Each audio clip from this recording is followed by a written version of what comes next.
My 13-year-old daughter, Emma, spent 4 days preparing food for 32 people at my dad's 60th birthday party. At the last minute, my mother texted, "Plans have changed. We're celebrating at a restaurant, adults only." I didn't respond. I just waited. 17 hours later, my parents were pounding on my front door. I still can't wrap my head around how they, especially my dad, could treat their granddaughter like this. It's one of those things you replay in your head, trying to make sense of it, but it never clicks. What kind of people do that to a 13-year-old girl? Emma spent 4 days preparing food for my dad's 60th birthday, not just playing pretend or tossing something together. She ran it like a professional caterer. I watched her make spreadsheets, ingredient lists, price things out, and even color code who had allergies or special diets. She did it all because she was proud to be part of it, proud to do something special for her grandfather. It started weeks earlier when I told her we were hosting the party at our place, like always. Everyone was supposed to come, 32 people in total. The plan was simple: we host, everyone brings something, and Emma wanted to be the main chef. She begged for it, said she wanted to make everything, not just one dish. My wife and I tried to talk her out of taking on too much, but she wouldn't hear it. So we let her, and we watched her turn into a machine. She made sliders, 3 kinds of cupcakes, fruit skewers, mini quiches, homemade chips with dip, trays of baked pasta, and little jars of lemonade with tags that had people's names on them. I'm not even listing everything. She printed menus and tucked them into napkin rings she made from twine. She wrote a short speech for my dad, sweet and a little awkward, exactly what you'd expect from a kid who just wanted to show love. She worked right up to bedtime the night before. Then, at 10:47 p.m., my mom sent the text, "Plans have changed. We're celebrating at a restaurant, adults only." That was it.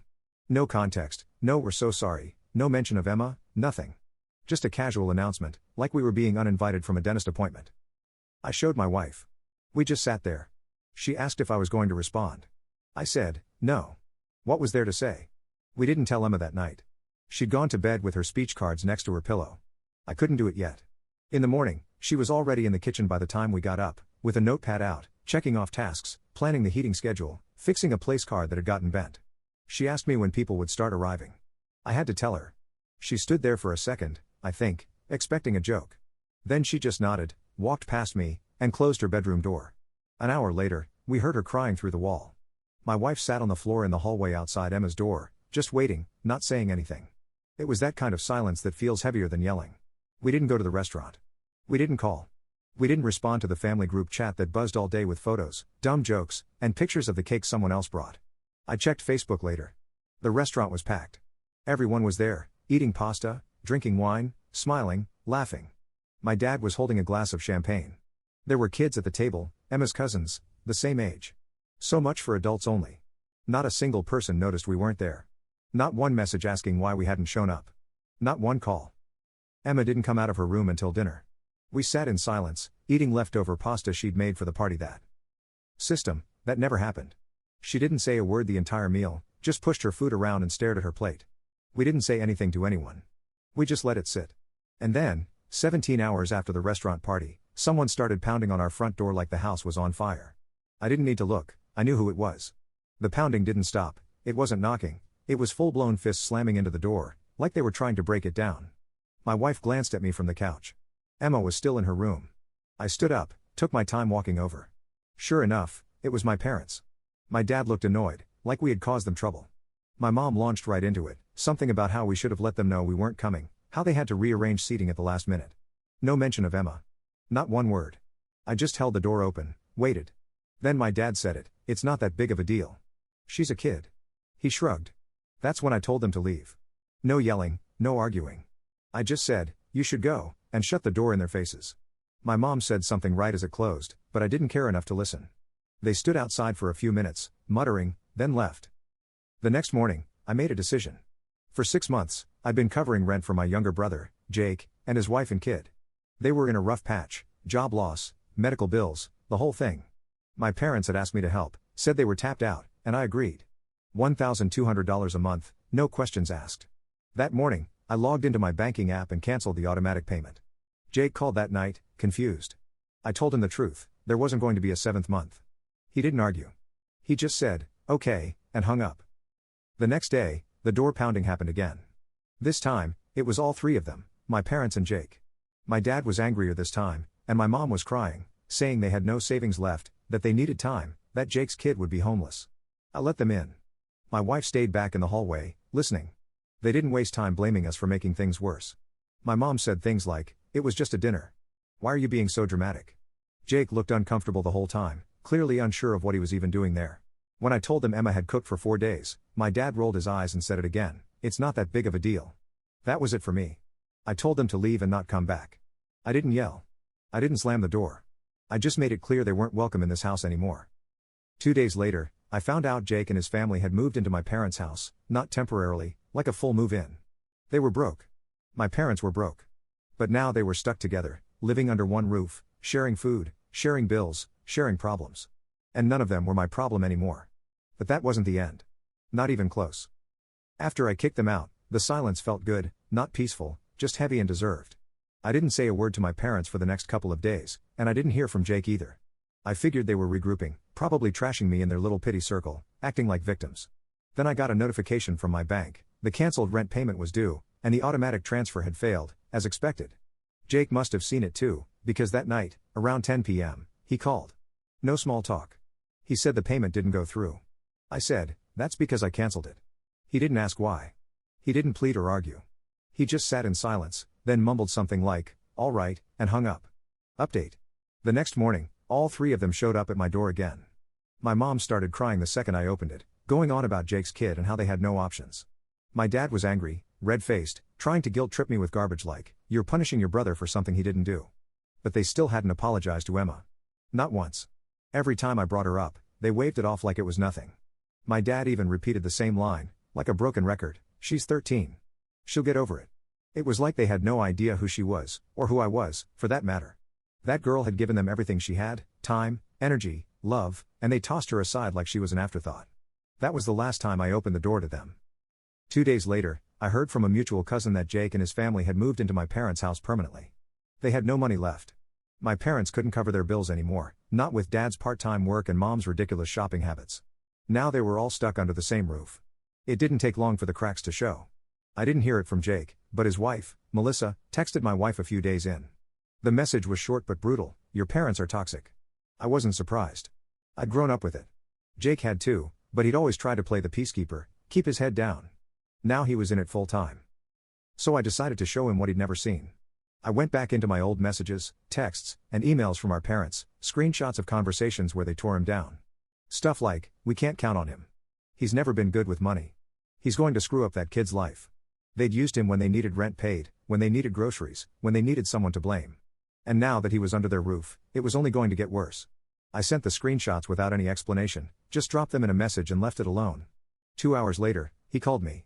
He didn't yell, didn't get emotional, just said, "Thanks." I didn't know. The next few days were quiet. Then, Saturday morning, my phone buzzed. It was Melissa again. We left. No other details. But I found out later from another cousin that they packed their things in the middle of the night, loaded their car, and drove to a friend's basement apartment.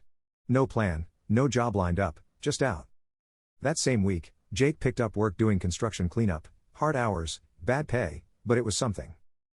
In a second job delivering groceries in the evenings. Melissa found a remote admin gig, part-time.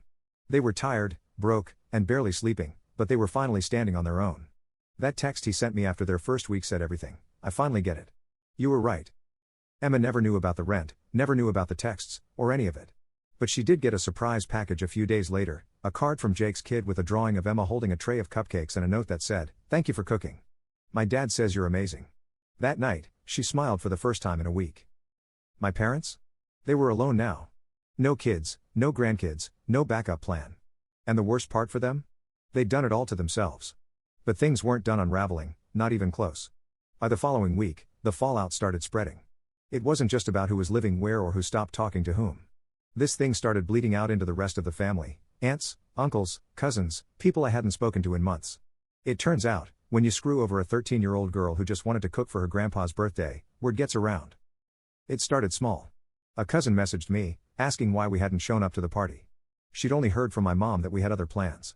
So I told her, not the dramatized version, not to stir up pity, just the facts, the text, the 4 days of cooking, the adults only lie, Emma crying in her room while the family smiled for pictures with pasta. My cousin didn't respond right away, but 3 hours later, she shared that exact story in the extended family group chat, screenshots and all. That lit the match. People were furious, not just at what my parents had done, but how they'd hidden it. A few relatives had asked why Emma wasn't there, and my parents told them we decided not to come, like it was a mutual thing, like we had just changed our minds. The truth didn't sit well with anyone, especially because Emma had made little cards and menus with people's names. Some of those relatives had them saved in their phones from a visit the week before, when she'd shown them proudly. Suddenly, I was getting messages from people I hadn't spoken to in years. A couple of them apologized for not realizing sooner. Others were angry they'd been lied to. But what stunned me was how fast it turned. Aunt Sherry texted my mom something like, "You cut your granddaughter out of her own grandfather's birthday. Don't contact me again." I only saw that because my cousin forwarded it. Then the family reunion planning committee, yes, that's a thing in our family, removed my parents from the email chain. No explanation, just gone. They'd hosted the last 3 reunions. Now they weren't even invited. My mom tried calling everyone. No one picked up. Dad made a Facebook post a few days later, something passive-aggressive about how families should stick together, not attack each other over misunderstandings. Comments were disabled within the hour. Jake stayed quiet. He and I weren't suddenly best friends again, but we talked a little more. He sent updates when he got his first real paycheck from the new job. They moved out of the basement a few weeks later into a tiny rental, cramped, but theirs. I told him I'd help with the deposit. He refused. "We've got it," he said. "We're doing this on our own now." Emma didn't say much about any of it, but one night she asked if she could invite Jake's kid over for dinner. I said, sure. She made the sliders again, set the table, and played music while she cooked. She was herself again. As for my parents, no one was talking to them, not me, not Jake, not the cousins, not even the people they used to gossip with. They were cut off. For once in their lives, they were the ones on the outside looking in. They'd started this, but they hadn't realized how far it would reach. A month went by without a word from them, no calls, no texts, nothing. It was strange at first. My mom used to call constantly about the most mundane things, what to make for dinner, which detergent was on sale, complaints about neighbors. That noise, that constant buzz of someone trying to stay relevant in your life, was suddenly gone. And not just for me, for everyone. They disappeared from the group chats, stopped being tagged in family photos. They weren't invited to birthdays, and didn't show up in anyone's Instagram stories. Even at church, I heard from someone that they'd started sitting in the back row and slipping out right after the final prayer. My mom tried once. One email, maybe 3 lines long, "We didn't mean to hurt Emma. This is all being blown out of proportion. Can we talk?" I didn't respond. She tried Jake, too, sent him a long message trying to pin everything on me, claimed I'd manipulated him, stirred things up, turned the family against them. Said they missed their grandson and didn't deserve to be exiled from their own family. Jake forwarded it to me with one sentence, "They haven't changed." He didn't reply to her either. Final update. What they didn't get, what they never really understood, is that this wasn't about one party. It wasn't about food or Facebook pictures or who hosted what. It was about who you show up for, who you choose when no one's watching. They chose themselves. They could have made it right a dozen different ways. They could have come straight to Emma, looked her in the eye, and said, "We messed up." But they didn't. They kept minimizing it, brushing it off like it didn't matter. Emma wasn't angry anymore. She was just done. She didn't ask about them, didn't mention them. It was like some switch flipped, and she stopped trying to figure out why they'd done it. Kids know when love isn't real, even if they can't put it into words. Jake kept grinding. He picked up extra shifts, started looking into trade certifications. Melissa opened an Etsy shop and began making decent side income. They weren't rich, but they were finally independent. And something shifted in Jake. He stood taller, sounded different when he talked, sharper, more sure of himself. And me? I started letting go. Not out of bitterness, just acceptance. You can't carry people who've made a habit of kicking you while you're holding them up. The silence wasn't punishment. It was peace. But for my parents, it was something else entirely. The silence meant they had no one left, and that realization was starting to eat them alive. It happened on a Sunday morning, the kind that usually feels calm before the week kicks in. Emma and I were at a small diner she likes, not too far from home. She was telling me about the school cooking competition she wanted to enter, flipping through her little notepad where she'd scribbled down ideas. You wouldn't know by looking at her how badly she'd been hurt a few weeks ago. She looked focused, excited, like she'd come through something and landed on her feet. Then I saw them. My parents were sitting at a table near the window. No food, just coffee in front of them. My dad was staring out the window like he wasn't there. My mom looked straight at me, gave a little wave, not a smile, just that awkward little flick of fingers people do when they don't know what else to do. I didn't wave back. Emma didn't even notice them. She was halfway through explaining why she wanted to make lemon rosemary cookies for her competition. I didn't tell her right away, but once we were in the car, she asked if that was Grandma and Grandpa in the diner. I said, yeah. She asked, do you think they're still mad? I said, no, I think they're just sad now. And that was the truth. That diner wasn't just a breakfast spot. It was a glimpse into what their life had become, an empty table, no conversation, no one waiting for them at home. A few days later, Jake sent me a mass email that our parents had sent to the whole extended family. It was long, dramatic, and full of excuses. They didn't mention Emma's name once, just phrases like misunderstandings, overreactions, the pain of being cut off by your blood. At the end, they wrote, "We love our family. Please don't shut us out." Only one person replied, our cousin Mark. He wrote, "Did you ever apologize to Emma?" No answer. Nothing after that. Radio silence. After that email, things just fell away for them. The invite stopped. People began removing them from group chats. Birthdays, barbecues, baby showers, no one thought to include them anymore. Even people who used to defend them, who used to say things like, "Well, your dad just comes off rough," or "your mom means well," started staying quiet. Because there was no way to justify what they'd done, not when a 13-year-old girl had been the one hurt the most. The people who stuck around? They weren't around. They were polite at best, cold at worst. Jake, meanwhile, had hit his stride. He was still working 2 jobs, still exhausted, but he told me he felt something he hadn't in years, like he had control over his own life. He was saving up for a used car. Melissa was running her Etsy shop full-time now and even teaching a few online classes. They were rebuilding from the ground up, and you could feel the shift. Emma kept cooking. She got into the school competition and made it to the final round. She invited Jake's kid over to test recipes. The two of them would sit at the kitchen counter, giggling while they rolled out dough or stirred icing. I caught Emma humming once while she worked. It hit me hard because it was the same tune she was humming the night before my dad's birthday, back when she thought she was doing something meaningful for people who mattered. That music was back. That light.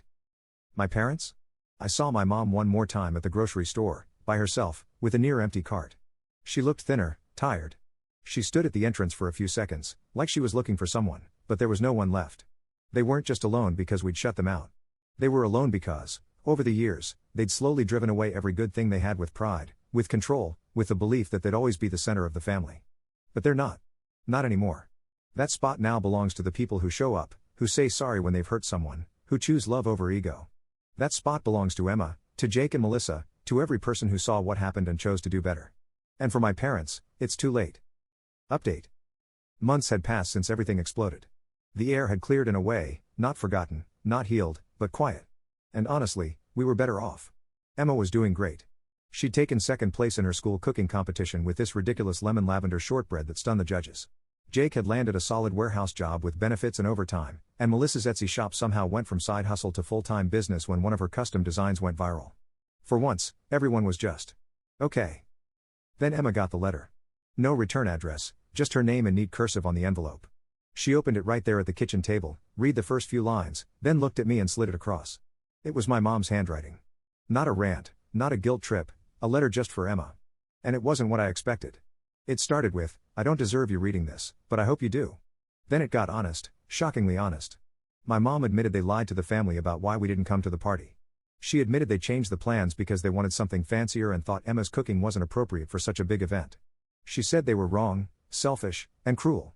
She said she'd never forget the way Emma looked when she realized no one was coming, and that she'd been seeing it in her sleep ever since. She wrote, "I was trying to protect an image of your grandfather that didn't need protecting, and I destroyed something real in the process." There was no begging, no asking for forgiveness, just an admission that she'd failed and that she hoped one day Emma would remember her for more than that one night. Emma didn't cry, didn't react much at all. She folded the letter carefully and said, "I don't know what to do with this." Then she went to her room and tucked it into her desk. 2 days later, Jake got one too. He called me right after reading it. His voice was different, calm but thrown off. "She admitted everything," he said. "Stuff I didn't even know she remembered, even how they used me financially. It's weird. It didn't feel like manipulation this time. I didn't know what to make of it either, so we waited." Then, a week later, Mark, our cousin, the one who'd called her out in the group chat, called me out of the blue.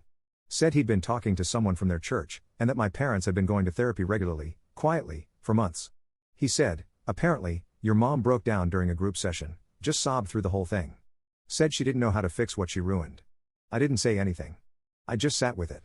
Because as much as I wanted to dismiss it, as much as part of me felt like this was just another attempt to climb back in and rewrite the story, it didn't feel the same. Not this time. They weren't posting vague Facebook guilt trips. They weren't calling. They weren't asking for anything. They were just gone, silent, and trying.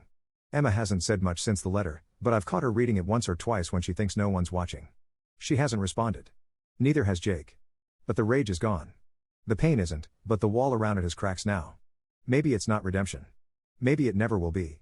But something shifted, something real. And for the first time since all of this began, I didn't feel angry. I just felt still, like maybe the worst part of the storm had passed.